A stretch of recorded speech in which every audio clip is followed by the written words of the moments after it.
This is the Suplex Assassin, Alex Kane, and you are listening to the CCP podcast. And just remember that Boomaye is for the people.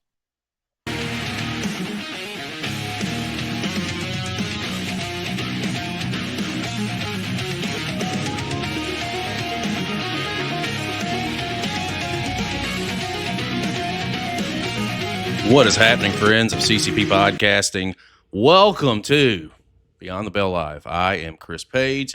This is going to be a very fantastic show because the air is rare on CCP Podcasting today. Our guest needs no big formal introduction. Last night and still awesome Championship Wrestling's World Heavyweight Champion. Took down Matt Riddle. Has a fantastic program coming up on the 3rd of August, Narcissistic Behavior. We have been promoting this. Now is the time. Ladies and gentlemen, welcome to Beyond the Bell Live, the one and only Mr. Richard Holliday. The air is rare today. Every day of my life is fantastic. I am here for it, man. I am so grateful that you have come in and you're going to sit down and chat with us a little bit. We have got a lot to talk about. You've got a lot on your plate. You've had a lot on your plate for God knows how long since we've been following you on the independent scene. 10 years of Richard Holliday is right around the corner, and it just seems like everything's coming up Holliday. Last night, successfully retaining your ACW World Heavyweight Championship over a very game Matt Riddle. How are you feeling after that big battle? Welcome to the show. I will get to everybody in chat here in just a few minutes.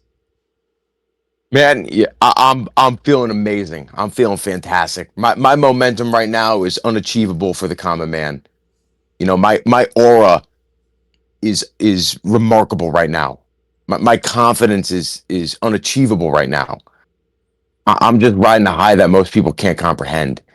And I got into the ring with Matt Riddle last night, who is no doubt about it one of the best wrestlers in the world. I know that gets thrown out all the time, but it's true. But last night was not his night. It was my night. Just like every night is my night.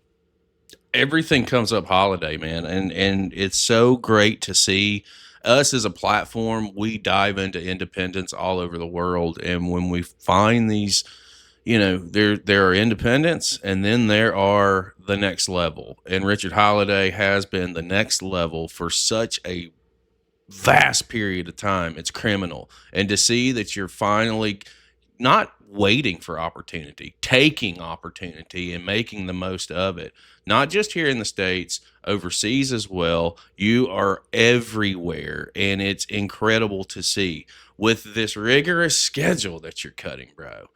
Talk to me a little bit about how you maintain and you keep your day-to-day going, because it seems like every time I check social media, there's another Holiday match. It's in another part of the United States, or if you're overseas, like you're rocking and rolling everywhere. How are you able to keep up with all this? This is what I do. This is what I'm built for. This is not for everybody, you know. The rigorous schedule, it's not rigorous to me. This is just common practice. Me being all over America, that's how it should be. Me being international, yeah, they deserve a little holiday flavor too. I mean, I'm all over the place each and every weekend. This is what Richard Holliday does. You know, there's weekend warriors. That's not me. This is my full-time profession. You know, I put the professional in professional wrestling. I put the wrestling in wrestling too, if I'm being honest with you, because I'm damn good. Everything I do is the best. That's why I get booked all over the place. I labeled you as a cutoff artist. And what I mean by that is when we sat down on our channel and we watched, we always do our spotlight shows. We watched about 2 hours. It seems inside that ring, dude, like you're second to none. You have this ability to not only anticipate what your opponents are going to do, but you have that counter, and it is incredible to see. And it's something that, I feel like should be fucking studied, because you just have that aura and you have that mental game that I don't see every day. Well, I'm a thinking man's wrestler. You know, this is a sport just like anything else, and I study it and I see what works for me. Just like everybody in life, in any sport, any great athlete there's strengths and weaknesses. Now, my weaknesses are obviously extraordinarily microscopic and limited, and I have a vast array of strengths. So I play to my strengths. I overexceed in my strengths, and my strengths are they're gonna trump everybody else's strengths. That's for damn sure. So I know what I'm doing in that ring. Let me ask you this, and I'll start like the little piece of the conversation because again, you're so fucking talented and so good at what you do. Where does professional wrestling intersect with Richard Holliday? When did you first fall in love and realize that this was something that you really wanted to do? Well, I think there's the classic. I saw this when I was 5 or 6 years old, and I knew I wanted to do that for the remainder of my life. And I do believe that there's a very that's 100% true, right? Like that's even a semblance of what happened. That's really what happened. Do I have an exact pinpointed moment? Not really. Is there something I can call back to? Not 100% in specific, but I know that it always enamored me when I was a child, and I fell in love with it immediately. And then as I got older and I blossomed into this incredible athlete and extraordinarily good-looking guy, I knew that this was kind of destiny for me. There's people who just want to get into professional wrestling because they feel like they want to, but man, I needed to. This is like I was born for this. I was made for this. So it was a very easy decision for me to get into it. Well, and you trained by obviously Paul Roma. I give Paul Roma a lot of shit on our channel, but at the end of the day, this guy's a fucking rock star. He's a legend. He's the guy when you look at some tag team stuff back in the earlier days of professional wrestling, and you're going through that learning tree. That right there, if anyone was ever thinking that somebody want to take something seriously, you're going to a legend of the sport to figure out and hone in on Paul's your the man. And hone in on what you're doing. Paul is the man. Paul is the guy. I could not be more thrilled to say that I am trained by Paul Roma. He's done so much for me, my life, and my career. I'm forever indebted to him. Well, and Mario Mancini as well. He was also one of my trainers as well. See, I watch Mr. Roma's podcast over on YouTube, and I really like their dynamic with Mancini. I thought it was great. When you step into things and you get everything going, you've been doing this 10 years. So I'm not going to beat around the bush too much because you got a pretty big party coming up here on the 3rd of August. And I'm real curious to know from your perspective, outside of narcissistic behavior, when did you start thinking about this is something, putting the show on and doing the show? When did it cross your mind that for my 10-year, I want to have a party and I'm gonna fucking show up and show out? So the seed had been planted in my head years ago of always wanting to promote a show, not start a promotion, but promote a show. And it was on and off of what I can do. Do I want to partner with somebody? Do I want to go into business with somebody else? And then I realized I don't want to do this with anybody else. I can do this all by myself. I just needed a reason. I needed a reason to throw this party. I needed a reason to throw this event. And it just so happened that in August of 2025, we're going to be coming up on the 10-year anniversary of me. And I said, there's not going to be a better opportunity than this. And if I always wanted to do this, now is the time. There's no time like the present. And this was the moment. So I said, screw it. I'm a big narcissist. Let's behave like one. And I mean, boy, howdy, have you? And not only have you, you're putting together this program and getting this shit done. You have lined up a who's who of talent across the board that are going to be taking part in this. Let's talk a little bit about the card. Let's talk a little bit about what you've got planned for people for narcissistic behavior. If you guys have not been out on social media and you're not paying attention, you're not following Richard Holliday, first of all, shame the fuck on you. Most marketable, keeps it simple on X and Instagram. Probably need to do that. When you start thinking about who you want to bring in, who wants to take part in this thing, what does that look like? Or did you have that built in? Did you kind of already know, like, I want to see if these guys are interested? Or did you just throw it out there and let them come to you? Field of Dreams. If you build it, they will come. So trust me when I say you're definitely not wrong on the latter half of that, of if you build it, they will come, because my God, my DMs and my emails are flooded. And it sucks for a lot of those people, because a lot of those people I am cordial with and friendly with. But I had to turn them away because I had a very specific mindset of what I wanted for this show. Very specific lineup of people who I thought were going to be value added. You have to be extremely talented to be wrestling on Narcissistic Behavior. That's the prerequisite. I have to think that you're fantastic. Mm-hmm. So everybody on this card, I believe, is fantastic and adds value to my show. The first person who I reached out to was actually Deonna Purrazzo. She was the number one person who I wanted on my show.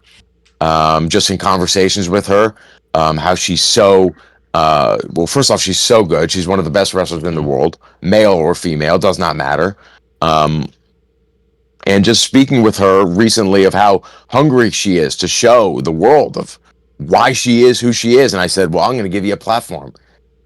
I'm going to give you the platform, the hottest ticket of the summer, Narcissistic Behavior. So I reached out to Deonna Purrazzo. Obviously, I had to have Hammerstone on the show. Because in his own right, I mean, look at his body. You can't be a narcissist. You can't have that body without being a narcissist. And we have such a history. Mm-hmm. So it made sense to have Hammerstone on the show. Recently, EC3 and I have developed this kinship, if you will. And he's outside of me, is there a bigger narcissist than EC3? I don't know if I can think of one. And he's never in the Northeast, so I said, we're going to bring him here. And then there's so many people on the show I could talk about up and down. Steve Macklin, unbelievable. Big Ben Bishop, mm-hmm. He's the man. So up and down, this roster is stacked. When I saw this announcement go out, I'm not going to lie. So I rarely pay attention to a whole lot of social media. And there's a handful that I will go out of my way to watch. You're one of them, and you're one of that I'll go out of my way to check out and see what's going on. When I saw this announcement come out that you were putting on the show, I immediately sent you a DM and said, how can I help? Because, and it goes back to when we filmed the Spotlight show on you. Told you this before we came on the air. I do want to throw it out there because, we don't do anything on our channel to get any kind of like thank yous or anything like that. You thanked us for shooting a show on you, and I thought that was really cool of you because you didn't have to do that. You went out of your way to do that. And when I saw this show come out, how can I pay it forward? How can this channel pay it forward? This is exactly how we can. And I hit you up, and we were able to do some things. And I cannot be more proud of the fact that you have gone out here on your own and you're putting the show together. And just for the record, guys, it's outdrawing Hulk Hogan's new project. Let's be fair. These are facts. You can't make this up. It's the hottest ticket of the summer.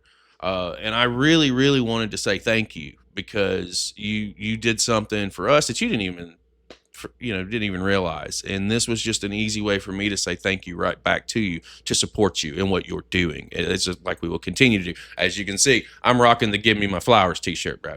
Like this is legit. And I cannot wait to see how this thing plays out. You've already dropped some match announcements too. There are some first time matches that are on tap here. Deonna Purrazzo and Becca. You literally just talked about how good Purrazzo is, and you're 1,000% correct.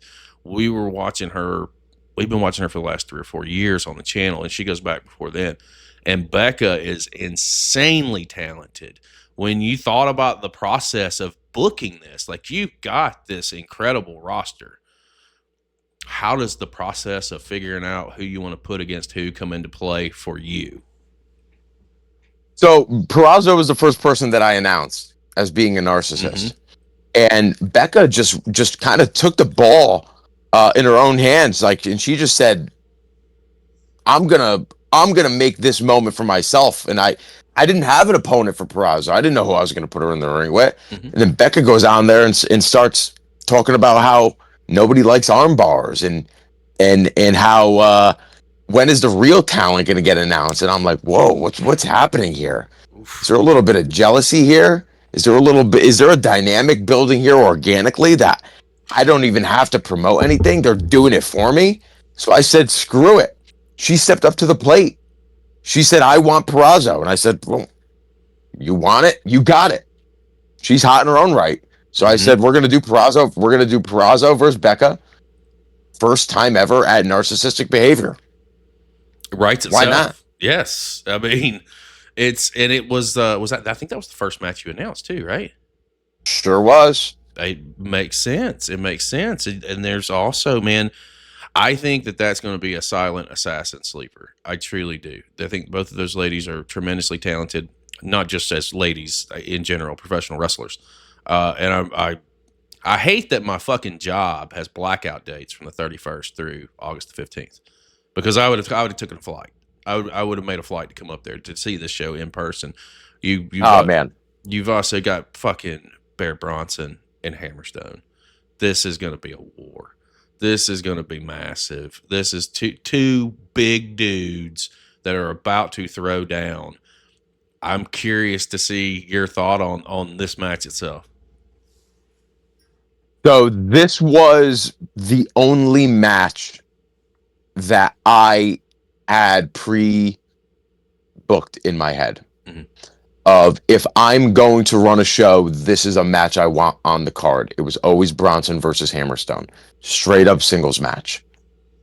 And this was prior to Bronson being absolutely white hot.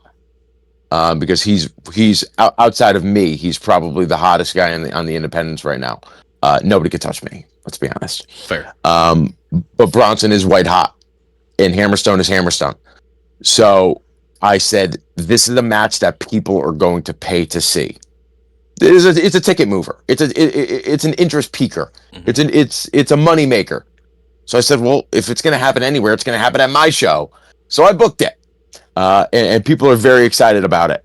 So with that match being announced, and then Becca and Purrazzo, I mean, I could have stopped right there if I really wanted to, but I knew I had to give the people a little, something extra. So I have 4 matches announced as of right now.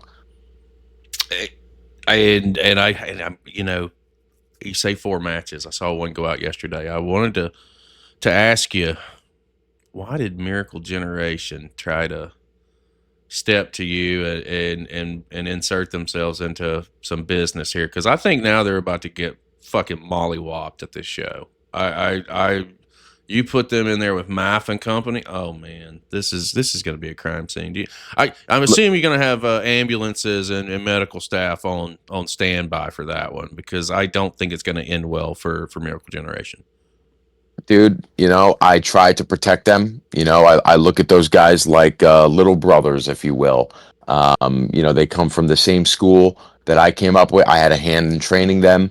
I've known them their entire careers. I didn't want them to get hurt, but they stepped up to the plate, I guess, unbeknownst to them, who their opponents were going to be. And once you tell me that you're doing it, that's it. My ears are shut off. That's it. It's done. There's no turning back. No givesies backsies, as the kids used to say. So that's it. They're booked. It's Sent to Slaughter versus Miracle Generation. And I don't know how that match is going to go. But it's anytime Dan Maff and Sean Donovan are in a ring, carnage happens. So to be fair, I'm shocked that anybody on the show would want to get in the ring with either one of those guys, because it's just, they are vicious. And I did see Miracle Gen try to back out real quick. It just didn't work out for him, because again, you said yes, so here you go, and we'll see what happens with it. I'm ecstatic, man, to see everything that shakes and everything that plays out with this entire show. Yeah. I truly feel like it is the biggest indie event of the summer. I think, as far as it being, and it's not, it's not a company based. You're doing this yourself. This is off of the work that you have put in over the last 10 years as a professional wrestler, from at all points in between, from MLW to every stop that you've made along the way, every championship that you've won, the reputation that you have built for yourself. Nobody did it but you. This is a massive culmination of that. And every time I see an announcement with a ticket update, I get excited, because you deserve it. This is not just a gimmick of give me the fly. These are true facts.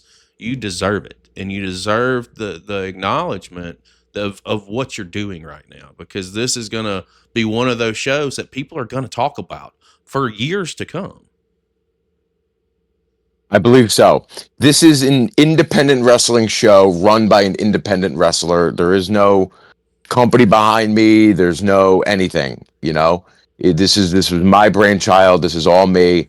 I have gotten sponsors such as yourself, which is greatly appreciated, but I went into this fully prepared to do it all on my own. The support is obviously welcome and appreciated. And I think that's part of the reason why people wanted to be part of it, because they realized what this was. This isn't this is a novelty. This is happening one time. A lot of people think that this is the start of a promotion. I don't know if it is. I don't believe that it is. I believe that Narcissistic Behavior is going to stand on its own as a one-time event, and you're not going to want to miss it. It's the hottest ticket of the summer. This is where you want to be. And a lot of people were also very, I don't know if they were adamant, but they were a little apprehensive about me running on the day of a specific WWE PLE. I don't care.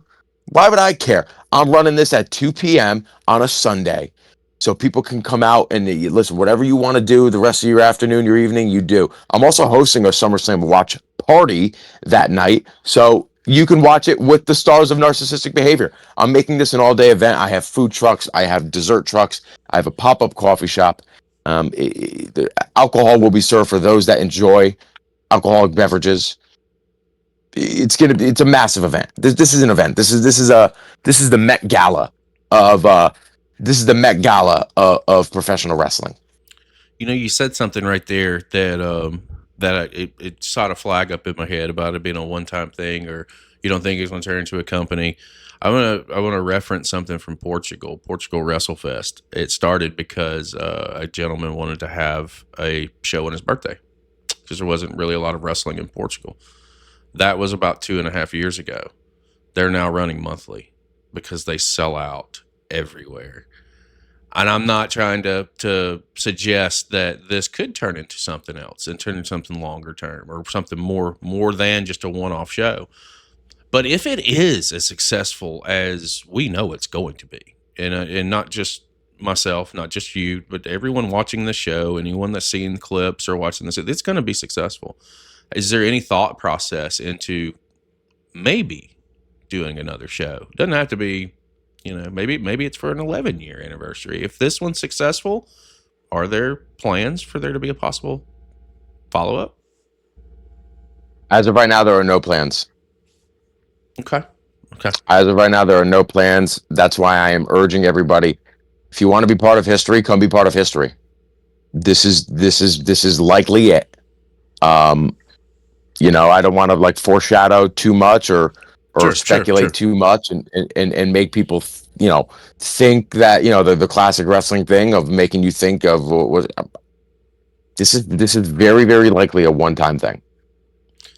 Well, let me ask you this, because this is something that I have seen floating around on social media, and I did see your answer to it. But for those of you who maybe have not, first of all, shame on you. All you got to do is follow Most Marketable. It's very simple. Is this going to be? It's obviously going to be filmed. It's not going to be on a streaming service or anything of that nature. What kind of information can you give us on how to either purchase or, figure out if it's going to be distributed? Do you have any outlets on where it would be shown after the fact?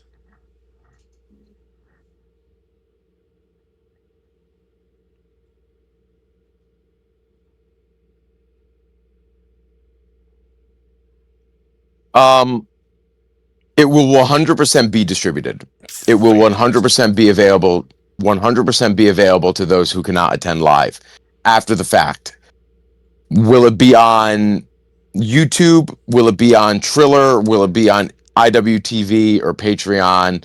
I'm not sure. I've toyed with the idea of making this a DVD and making this an exclusive type of collectible item, because I honestly feel like it could fit into that category. Mm-hmm. There's a lot of ideas that I'm floating around, but it will 100% be available to the masses. Well, guys, you got to keep your eyes peeled, and as soon as we get some information on that, I will definitely do my part to share it out there, because I will be the first to say, where do I need to put my money? Whether it's on a service or whether it's a DVD or whatever it is, because I, again, hate the fact that real life says no in situations like this, because I would totally be there to witness history, because this is going to be a moment, man. And it's one of those situations that I'm looking forward to seeing, and we are just a couple of weeks away. How has the anticipation been built around this? From your perspective, did you expect for it to have caught on like wildfire across the entire scene? Yeah. I set myself up for that one. I totally set myself up for that one. $1 million question, and I know that this may not happen. What are the odds of Richard Holliday wrestling on Narcissistic Behavior? You know, it's a 10-year celebration of me. Do you think I'm going to be wrestling on that show? Well, I'll put it in your hands there. I feel like we're going to be seeing a signature move or two. Are the people showing up because I built a great card, or are they showing up to celebrate me? Am I a man of the people, or am I not a man of the people? You're a man of the people. I can attest to that. And I don't feel like I'm going to get an answer to this question. I'm going to ask it anyway, because I would feel pretty stupid if I didn't. If you are going to get in the ring for Narcissistic Behavior, who do you have your eye on for a 10-year anniversary match? I'm going to tell you this. Narcissistic Behavior is a 7-match card. Okay.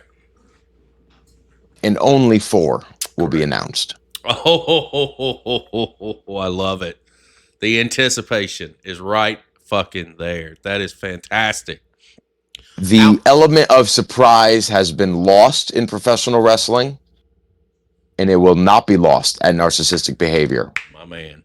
I like hearing that. I want to go over to the chat real quick. Mr. Rain from up north says, hello, Mr. Holliday. When we're talking about the Bear and Hammer, that's a hoss fight waiting to happen. Goth from over in the Netherlands wanted to thank you for promoting independent wrestling with your show. And also UK Paul from obviously the UK said that's a fact. So chat's lighting up for you as they usually do. This has been, it's just fun to sit down and be able to talk to you about what you have going on outside of Narcissistic Behavior. What's some stuff that you got coming up in the future? What's some stuff that we can be looking forward to? Man, I think ACW right now is the hottest independent company in America right now. What we're doing over there with me as a champion is really, really groundbreaking stuff. I stepped into the ring with Matt Riddle last night. I stepped into the ring with Matt Cardona a month ago or 2 months ago, whenever that was. And the main event for October 18th is set. And I may not be happy about it. I may not be thrilled of the position that I'm being put in, but it's probably the biggest independent wrestling match in the history of independent wrestling. And I could say that with confidence. Hasn't been announced yet. It's set, but hasn't been announced. It's been set. I'm going to wait for ACW to make the official announcement. But trust me when I say, when this match graphic gets released, you will say, Richard was right. This is the biggest match in the history of independent wrestling. I am really, really, really enamored with ACW. This company just popped up, I think this year, if I'm not mistaken, or was it late last year? Because you won the Battle Royal. January. To become the inaugural champion. And I, of course, marked out over that, because I anytime I see you pick up gold, I'm all for it. This is a 7-month company, and they're building some serious momentum. It is, it's almost like every month, or every month and a half, it is something bigger and bigger and bigger. I'm looking forward to seeing what this announcement's going to be, and I have no doubts that I will probably say Richard was right. because it's not every day that I say Richard is wrong. You just sit back and watch and you see what Mr. Holliday does, and it's a fact. I'm never wrong. Let me ask you this, and I know that I hope this isn't a sore subject by any means. Game Changer Wrestling is now in the rearview mirror for you. I, for one, and this probably will get me some heat. If it does, I don't fucking care. How can a crowd be so disrespectful to a guy who, when you just step back and look at the accomplishments and look at what he's doing in the industry, look at not only here in the States, overseas, championships galore, and boo this man and tell him to shut the F up? What's going on?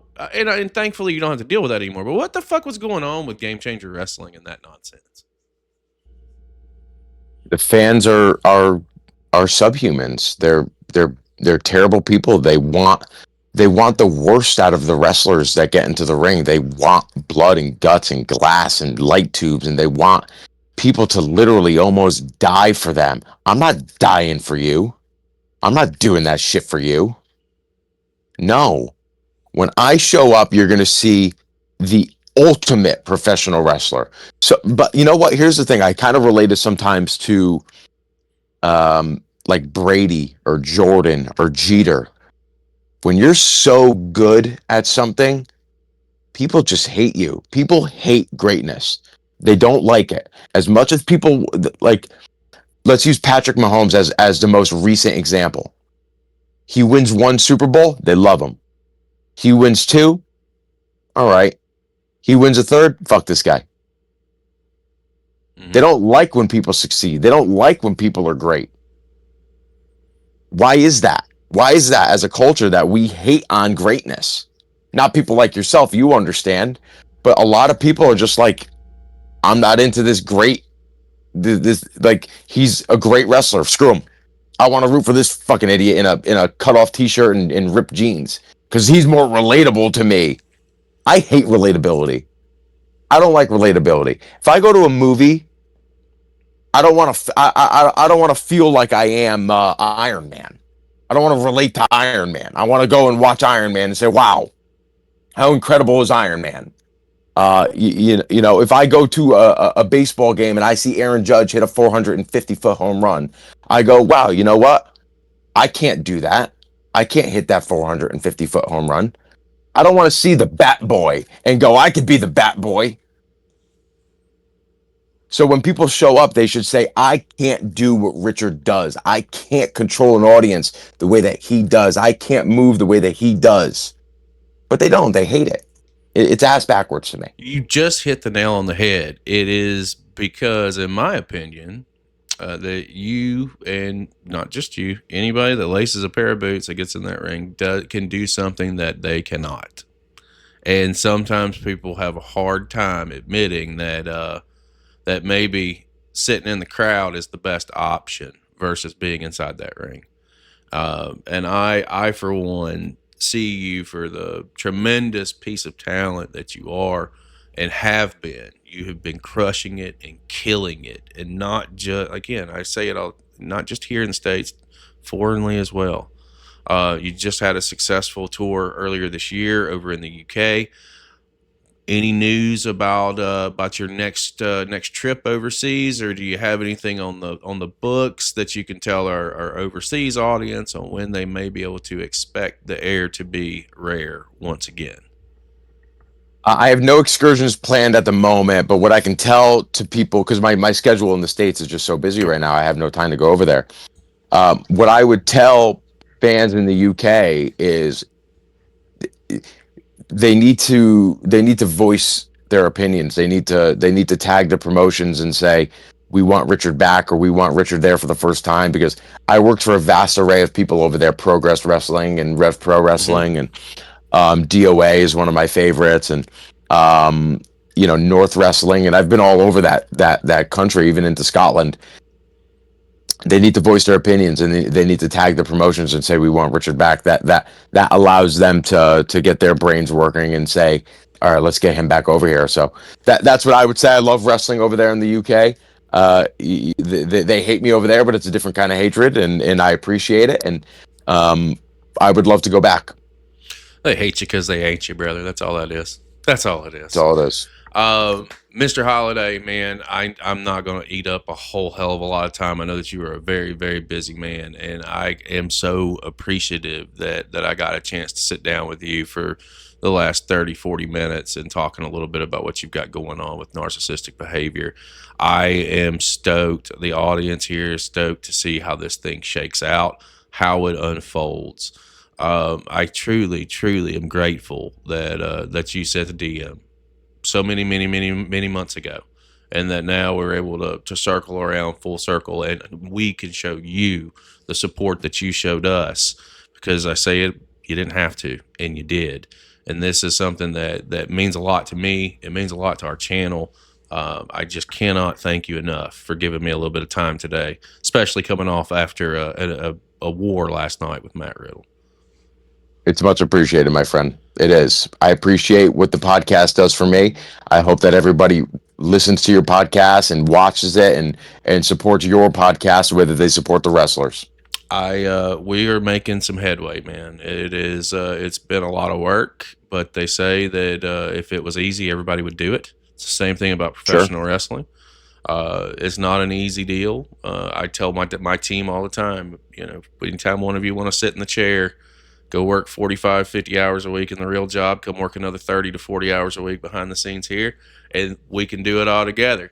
It's a fun ride, and because of it, we have been able to link up and meet so many really talented people, promoters all over the world. And you, sir, have been an absolute treat. Is there anything you would like to say to the audience before we go ahead and close this out?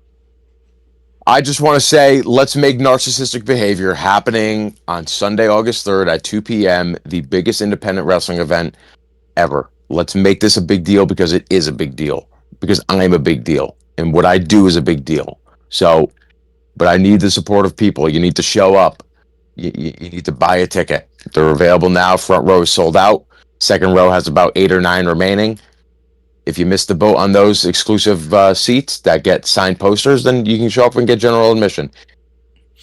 It should be fantastic, guys. You guys need to check it out. And while we're talking about checking it out, the easiest way that you can support independent wrestling and independent wrestlers is by sharing, and subscribing. It's free. It doesn't cost you anything. Mr. Holliday's case, we've said it several times on the show, keeps it simple. Over on X and Instagram, most marketable. Hit the follow button. Share the content.